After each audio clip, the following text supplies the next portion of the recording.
if you can take what you read and you can look for the things that maybe make you uncomfortable, that maybe are a bit too true, and then ask yourself, okay, I now have a map, but the direction you take is up to you.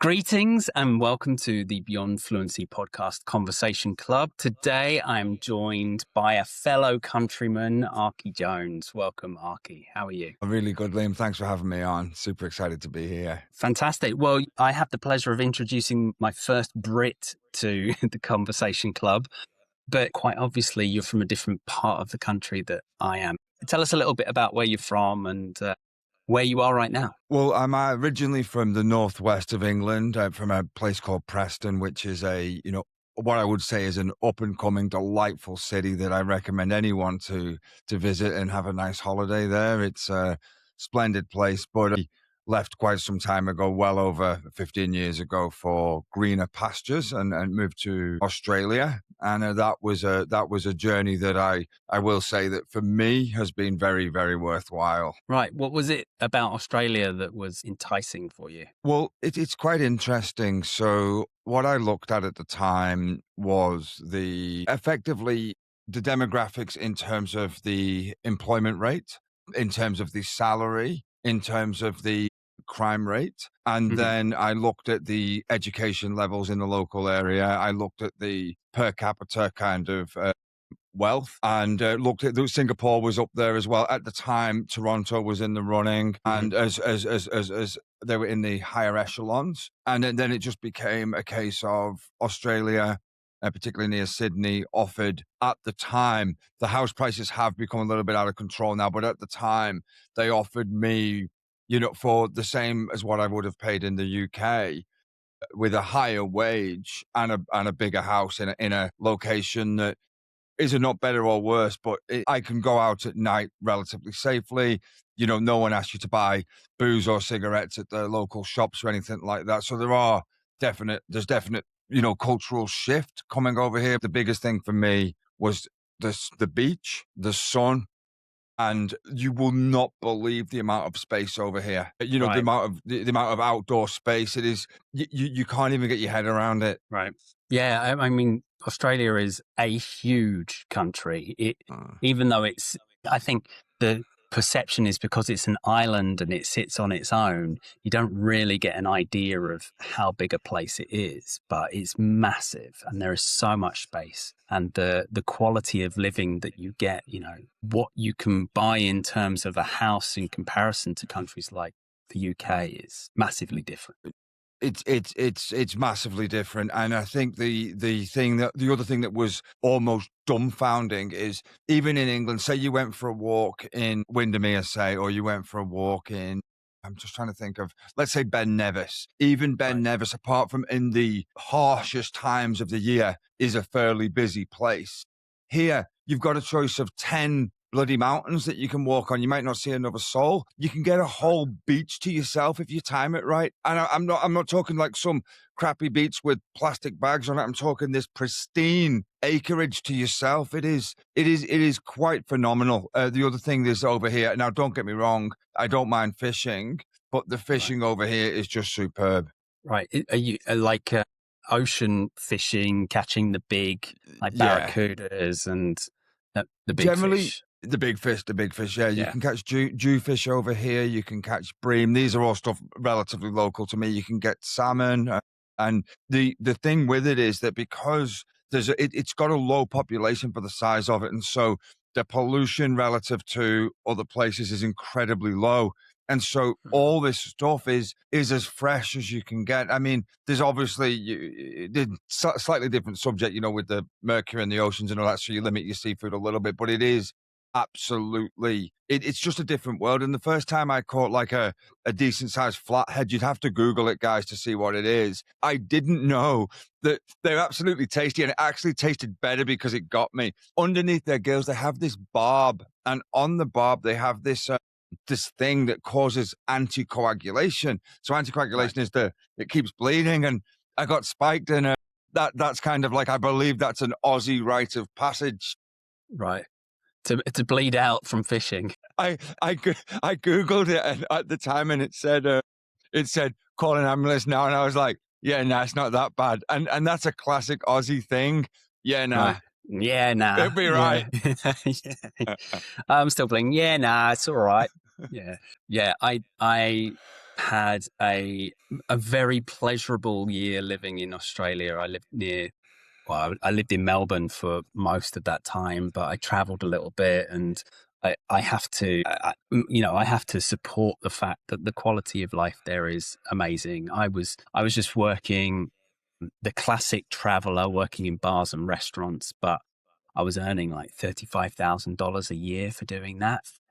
40 hours a week. Okay, yeah, some of the hours were antisocial, but I lived in a nice house, was running a car, I still had money left over for savings to go on traveling afterwards. It was really a blessed life, the way I would put it. One thing that was really fascinating is that me and my wife were both full-time workers in England, and over here that she was able to take off 2 years when we arrived and just dedicate that to giving the kids the most solid foundation that we were capable of. Of course, you can always do better, but what we were capable of at the time.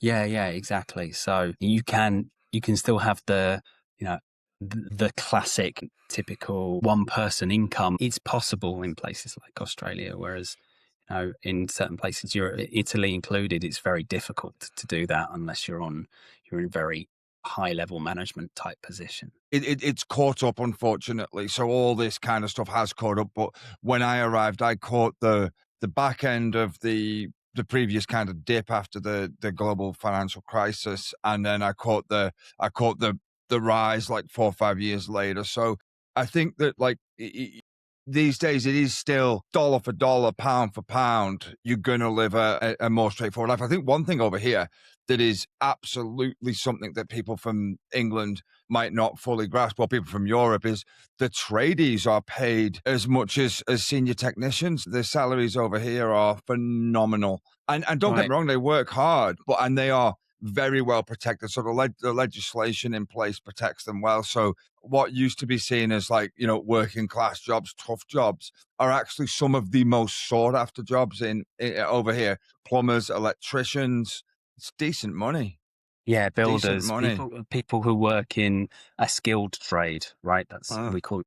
Yeah, tradies. I think that's the Australian, isn't it? What would we call them in England? Tradies. I think. But did we just call them by what they are, like the electrician or the carpenter? Electricians would be sparkies. Yeah. I think they have individual names in the UK, don't they? So I think so. Like we didn't like here they call them tradies, just this generalized like name for them all. But in England, I do think we call them like get the plumber or get the electrician. Oh, can I just say one thing that's a bit funny though? Like I did not know, like a bun, a bread bun. Yeah. Yes. I actually did not know that they were not called barm cakes until I arrived in Australia. And I believe barm cake is like very Pacific Northern language for this bun. And I was just like, and also I think that like in the North, you've got like a bun and then you've got like sliced bread, and that's like your bread selection. Over here, I had to learn like 15 different bloody types of bread. Right. This is a great language point actually, because even within the UK, the simple bread bun that you would have with a burger or anything else has got, like, I can think of probably 5 different names, right? Depending on what part of the country you're in, you've got the cob, you've got the batch, you've got the bun, you've got the barm cake, right? That's 4. What else have we got, right? Even something as simple as that, depending on where you go, has a variety of colloquial names. That's the fun of learning about people from around the country, from around the world, is they've all got their own names for things. Yeah. All right. So, Arky, the reason why we have you on the podcast today, not only are you an articulate British person, but also you have been developing a system to do with personality testing. Can you give us a bit of information about why you felt the need for something else and what the difference between what you're doing is and what the popular kind of internet and personality type testing is? So The one thing I will say is that I've always been interested in the self, in what makes the self, what makes me me, and what makes you you. Some years ago, I wrote a book on Stoicism called Applied Stoicism. And what that book did is it allowed me to understand deeply what Stoicism meant and then how I could apply it in real life. That began a journey of, okay, so I'm able to control and understand what I control, but what is my interface with the world? How do I interface? What's made me who I am? And more so, how can I see that in real time? And I did a test called the Myers-Briggs test. 16 personalities does it. I also did like the Big Five, and the Big Five was a little bit more clinical. A few others, and I was like, you know what?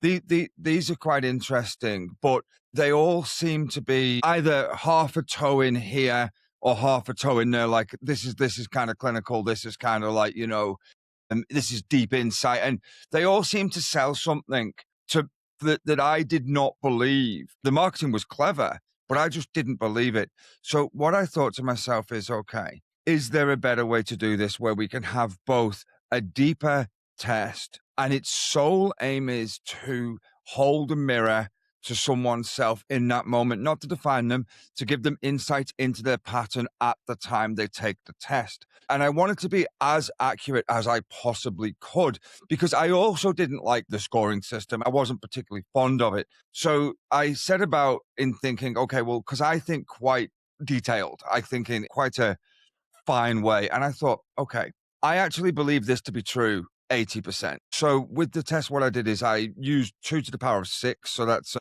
6-dimensional quiz, which gives you 64 possible archetype outcomes from there. Now, there's effectively unlimited possibilities of exact selections of percentages, but let's just say you get potentially 64 archetypes. The archetypes is the fun part of it, where you get a name, you get a 6-digit code, and they will reflect your traits. One thing that I found when I took the personality test in the past was one, that it seemed people to want to define, they wanted to associate themselves with it permanently, which I didn't like, because from the moment we are born, there is only one thing that's inevitable, that we will die. And I don't mean to be that in a bad way, but change from the day we're born to the day we is what happens to us. Change. So what I wanted to do in short is give a test that people can take.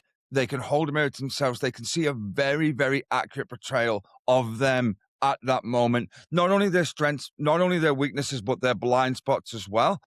Okay. Then what the other quizzes hadn't done is you took the quiz and you were left with what now? What now? And I offer a what now with a system called the 3 ways, which is, I'll come into a bit later on, but fundamentally it is a methodology that empowers people with multiple choices, but it doesn't take agency or ownership from them. That maintains, that stays with the individual. And that is one thing that's very important about Personality Peak. It's fun and it's a snapshot and it's repeatable over time, but it should never define you. You need to define it. Very interesting concept with this, the snapshot of who you are in this moment right now, taking into account the things that have happened in your life up until this point. I find that incredibly interesting. Hello, hope you're enjoying the conversation. If you haven't already, please hit the like and the subscribe button, as well as the bell icon to get updated every time we put up a new episode. How do you go about assigning archetypes, these, different types of personality within that 64 archetype system? Where did you draw on for that kind of information? So what I did is I picked what I believe were 12 incredibly common traits, narrowed it down to 6, and then picked the opposite of those 6 incredibly common traits. So they had to be things that human beings were often like polarized on. Not necessarily like a dichotomy, but a dichotomy is one way to describe it. Choice A and choice B each have equal merit. There is no right or wrong choice. And depending on the situation, depending on human beings, where you would go with those choices. One thing that was very hard, just before I answer your question, Liam, was actually discerning neutral choices across time. And that took a lot of mapping because I know I've got inherent biases. and I know what I lean towards. And so that is my normal. So I had to bring in quite a number of people and get basically what you would call kind of a blind testing, where we, as close as we could without biases, and then repeated it over time until we got 6. I will say they're binaries, but they're not quite binaries, but just for this purpose, AB. Yeah, 6 AB choices. And so that's your 6 dimensions. And then we introduced you can select how much you feel that to be true up to 100%. So if it's absolutely you 100%, if you're like, you know what, I'm not sure, but if I was in a situation where I had to choose, I might be 1% this. Both of them okay. And actually, both of those data points will give you valuable information later on as well, because all that data is collected within your profile. Now, what then you then have to do is get the 64 archetypes. What I will say is, and when I say this, guys, I am not saying human beings are wonderful. We are a rich tapestry of diversity, and that is what makes our species so successful on this planet, that we are so rich and diverse. But we are also patterned. And I don't like to say it, but we are. And so therefore, based on certain traits and certain combinations of traits, it is predictable that certain people will behave certain ways. And so therefore, by having the questions so carefully curated with effectively binary choices, and then obviously you've got the percentage to weight it, then you're able to discern that someone who has these traits will likely behave this way. And of course, to get to the point where I was able to build a website was 8 years of continuous study and hundreds of thousands of words per archetype to map them out onto something that became able to meet. And then I'll be honest, in the very, very end, after doing all that work, then it was a case of using computers, using AI to double check everything, to dot every I, cross every T, and ensure that there was no oversight, and then bringing that back to the humans, who then have the final review. But this started way before AI, and it only became viable about 2 years ago, when you could buy professional grade AI that could compute so many different calculations at once. The original 6 traits per archetype, you could map them, but you might only be able to do, maybe say per archetype, we could do maybe 4 different major characteristics. So like, what job would they like? What type of, this is a bit of a joke, but what type of lover are they? But now, because you've got the data over time, you can extrapolate that out. And because common things commonly happen, because people do have traits, you can use that to make not educated guesses. It's almost a prediction, because patterns do exist in nature. Yes, absolutely. I studied Chinese medicine for my degree, and the philosophy and the system of Chinese medicine was developed in exactly the same way. It was developed through trial and error and observation over a long period of time. So they came up with a theory and then they tested it, but they tested it over hundreds of years, right? Because they didn't have the benefits of computer and AI to run simulations back then. But the premise was the same, is, okay, how often can we see this happen in our lives, in nature, in the body? And they started to just put things together in the same way. So I'm a big believer in the fact that there is an imprint, there is a logic to nature, and like you say, it comes down to pattern recognition. So once you start seeing these patterns, what was some of the insights that you started to discover from this work? Well, let me give you the first time I took the test, which, believe it or not, was only 5 months ago, because up until that point, everything was making sure that all the calculations added up. The model that you can check this out on the website if you wanted to, personalitypeak.com. The model that I wrote is the archetypical spectral model, ATSM, and that's the bedrock for everything, basically.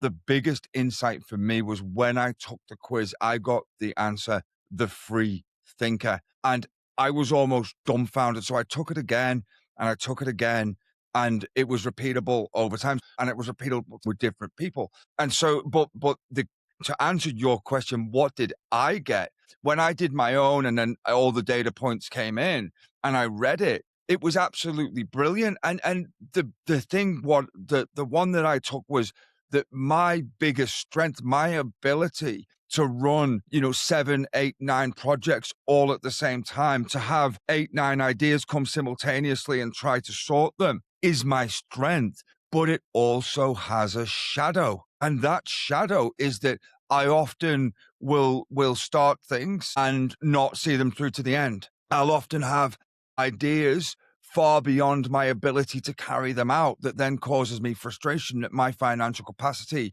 is not enabling me to fulfill these dreams. And so, and also the free thinker is they may actually be excellent in execution, but they may not be able to see it through to the end. And certainly things like small details, like I made the joke earlier about crossing the T's and dotting the I's. Right. I was like, do you know what? That is a big oversight. So, for example, right now, whereas previously I would just bring a project up to the finish line and move it on. Now, this is something that I've seen as an opportunity for growth. And by focus on things that I actually don't, when I say I don't get pleasure in it, I'm not going to do something that is counterproductive for me to do when someone better than me can do it. But if there is value in it, if there is learning, if there is a science to it, such as marketing, which previously I would always just be like, not interested. Now I'm like, you know what? And I'm starting to learn the science and the algorithms behind marketing because of this test. Right. Well, I mean, marketing is the biggest study of behavioral psychology that there is. You're understanding how people think in order to gain their attention, to bring them in. I think the shadow of that is manipulation, of course. And there's a lot to be said for the power of positive marketing, but also then the fact that we're now in this world which is full of this information which is being used against us. If you look at the negative effects of scrolling, for example. So I think if making that link between personality and marketing is very apparent, but you're going from the individual to looking to the macro, from micro to macro, I think is the way to put it. You mentioned blind spots earlier. Blind spots are things that we don't see about ourselves, right? It's something that needs to be shared with us as not a flaw, but a behavior or something that we do that we're not aware of that is negatively holding us back in a lot of ways. How does the test go into blind spots, and what kind of information are we going to get about ourselves that maybe we're not aware of? So one of the core ideas is if you can recognize a pattern, if you can recognize a behavior, if you recognize certain traits lead to certain outcomes over time, therefore it is logical that one opportunity would be to then use those traits for not only the good things from that, but the negatives from that. And incorporated within the negatives are often blind spots. And let me just explain it this way. So let's say that you have let's say you have a couple of friends. Yes. And you want to be in this group, and you are always the one that gives. You're always the one that's always available. You are someone who is the most reliable person, and they know no matter what, they can rely on you, even if it is at the cost of the self. And so some of the archetypes actually lean very, very much towards giving everything they've got. But the dark side with that is, in the blind spot they might not see, is that there is a price extracted for that level of kindness if the other person is not receiving it in the purest way. And so to unlock that riddle just into very simple terms is that the most loving person in the room may not be loving themselves enough. Right. Yeah, a very, very common trait of people pleasers, right? Is you put everyone else first, but it's so hard to take your own advice. I'm speaking from experience here. But yeah, it's very, very hard to take your own advice a lot of the time. And when someone points that out to you, it's like, oh no, me do that? No, I don't think so. All right. So it's, yeah, I like the fact, because blind spots are exactly that. And it's often uncomfortable to have these things pointed out to us because we don't realize or associate with that as a negative, something that's holding us back. Hot. Wow. I mean, it's so hot. I think you forgot to press the like and subscribe buttons on the channel. So if you wouldn't mind doing that and calling everybody down, that would be great. Thanks. You also mentioned that you were dissatisfied with the outcomes of personality tests, like with the idea of what comes next. Can you give us a bit more information about how Personality Peak is able to give guidance or action points that people can use once they've taken it? Yeah, sure. Firstly, let me just give a slightly abstract story. I'll make it short. So we walk on a beach. There is 2 footprints in the sand walking side by side. At times on that beach, there is one set of footprints on there because the other person is carrying the other one. But one thing in this ancient story that's often not told is there are times where the footprints go in different directions because people go their separate ways. And each one of them has its own merits and has its own beauty and is part of the human journey. And so one of the key things when I started to write this it was about hold a mirror, show your pattern, but understand that pattern. And one thing that you said earlier, Liam, that is really, really key to this is it might make you uncomfortable. Now, that I've always been quite lucky that I've always found pleasure I don't mean pleasure as in deep physical pleasure. I mean pleasure in the challenge of discomfort. I'm not uncomfortable sitting in discomfort because it tells me something is wrong. So first of all, let me just say this. Personality Peak will do nothing for you unless you're willing to look at yourself and ask questions to yourself. If you look at it and say, yeah, I don't like what that says because it makes me feel uncomfortable, so therefore it's rubbish, then it isn't going to work for you. All it is aiming to do is hold a mirror to you at that moment. So think about it. When we put our makeup on in the morning and we look in the mirror and we've got our, whatever we're doing to our body, we are looking good. As soon as you leave that mirror, you might have a beans on toast and end up with some, sauce around the face. You don't know until someone tells you or you look in the mirror again. And so Personality Peak will offer you that look in the mirror. Now, you might say, well, what's next? Well, that is where if you can take what you read and you can look for the things that maybe make you uncomfortable, that maybe are a bit too true, and then ask yourself, okay, I now have a map, but the direction you take is up to you. If you really want to deep dive with us, there's a few ways you can do it. So there's a book called The 3 Ways that will be available incredibly soon, but the 3-way principle is already infused into every archetype. It's mentioned in the free content and it's deeply infused into the premium content. There will be a book that I'm just finishing off. It's been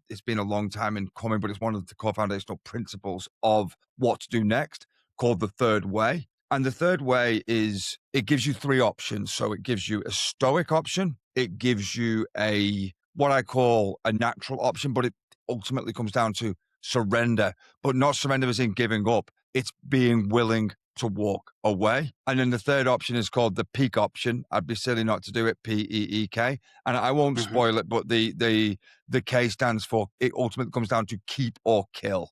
So you keep someone or you kill it. It's just frameworks to navigate the world. Now, the truth is that anyone who already has their life completely sorted, this doesn't exist, by the way, but just if that's what you believe, then that's okay. Because in this world, no one should tell you who you are, okay?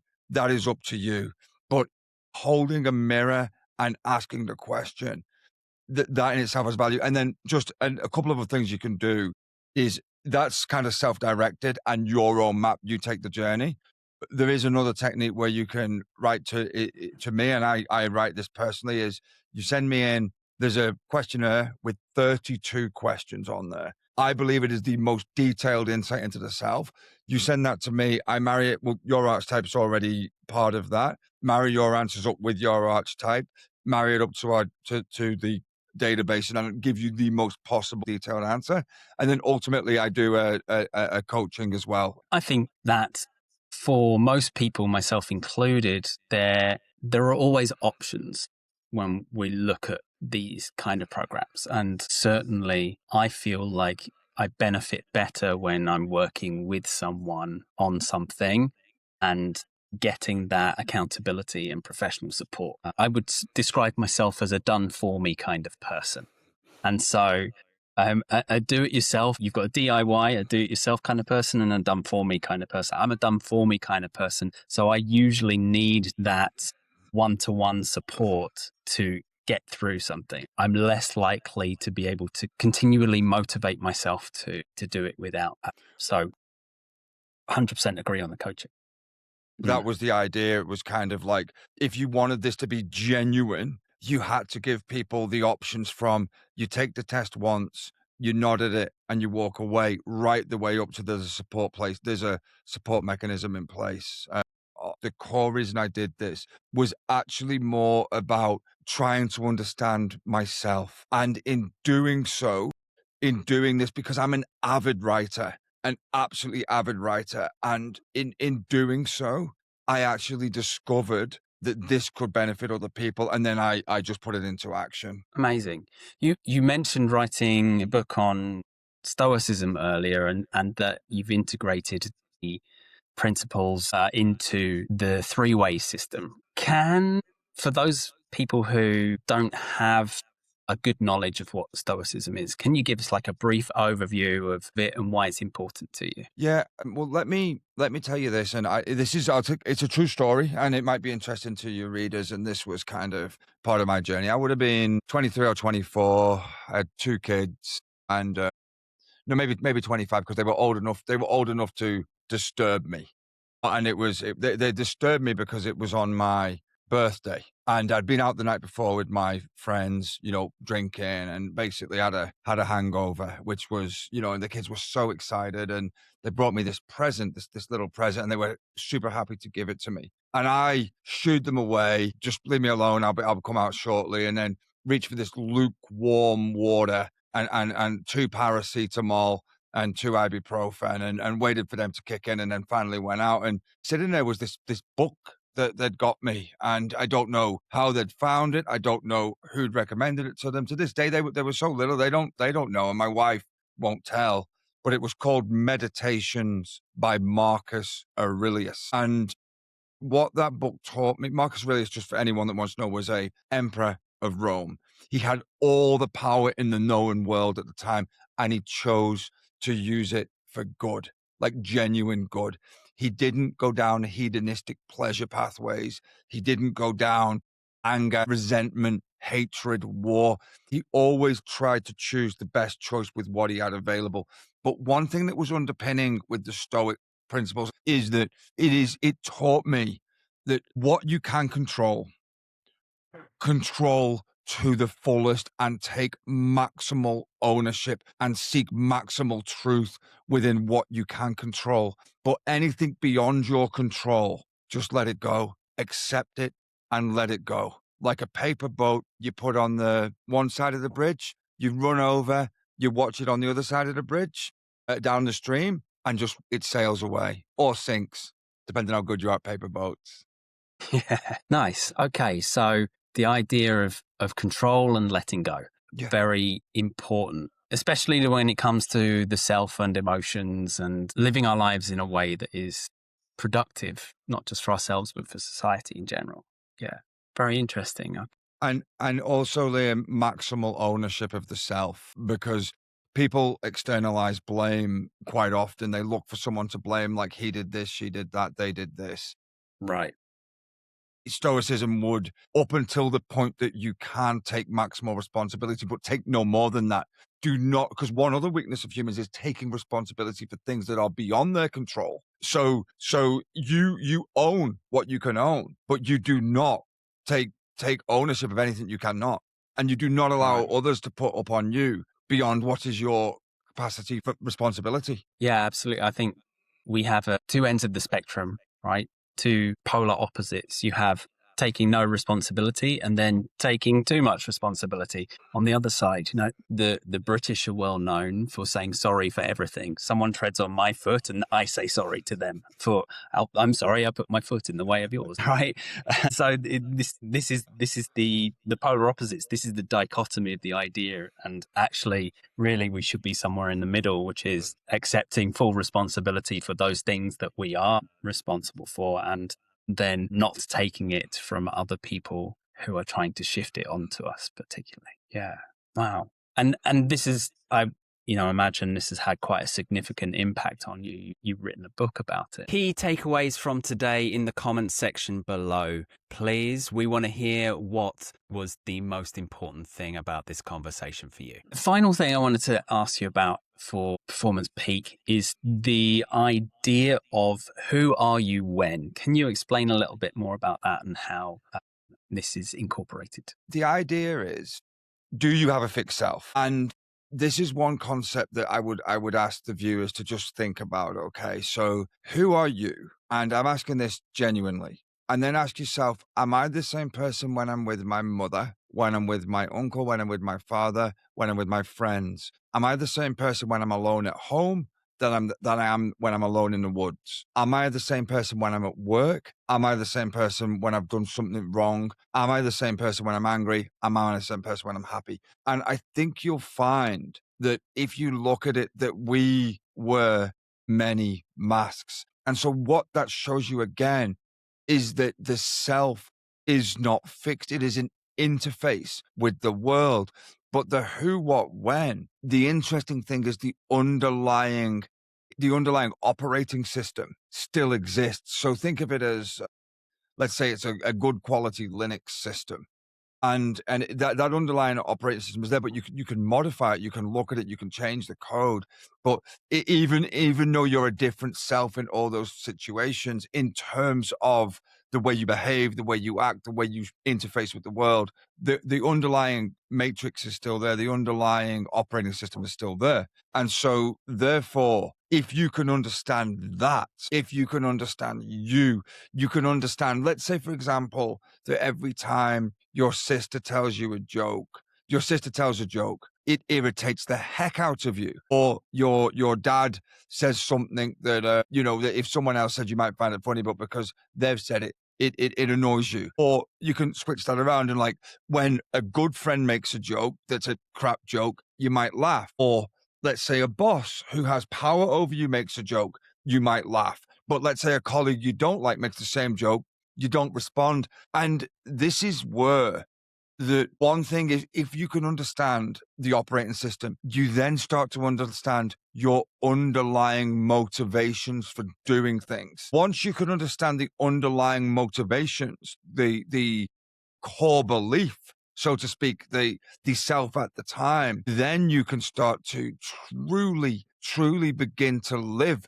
Because looking in the areas that you don't want to look, looking into the pit and being honest with yourself, it frees you. Because otherwise the external forces and even the sympathetic nervous system of the body, the adrenaline surges, the cortisol levels, this will own you. But if you can understand the inner workings of the self through self-reflection, through honesty, through asking yourself the hard questions and being willing to face the answers, you can continually grow. And this is not self-flagellation. This is an opportunity for continuous growth in the very smallest ways.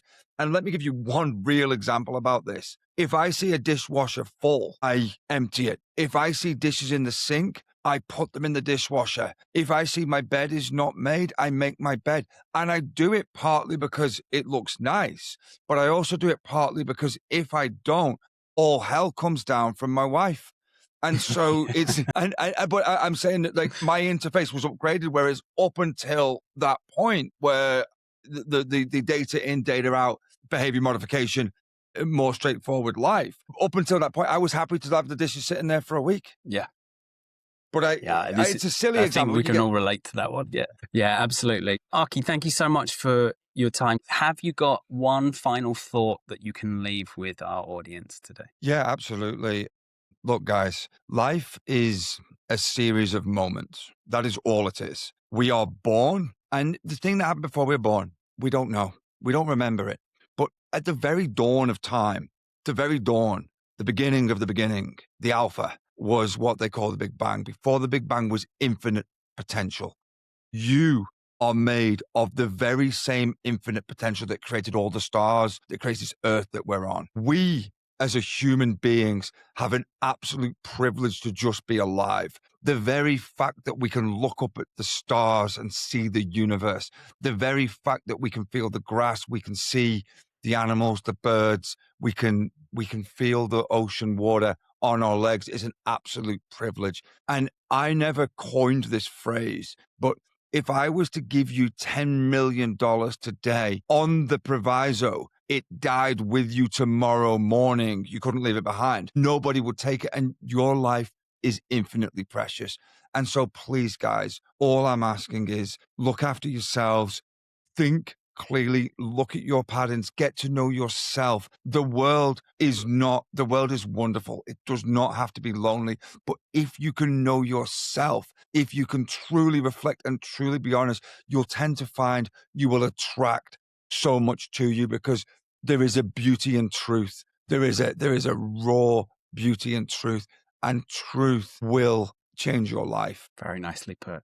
Thank you so much. All the details for the personality peak and Arky will be in the show notes below. Once again, thanks a lot. Great chatting with you. Thanks, Liam. That was absolutely superb. I loved it. Thanks for your time, mate. I appreciate you.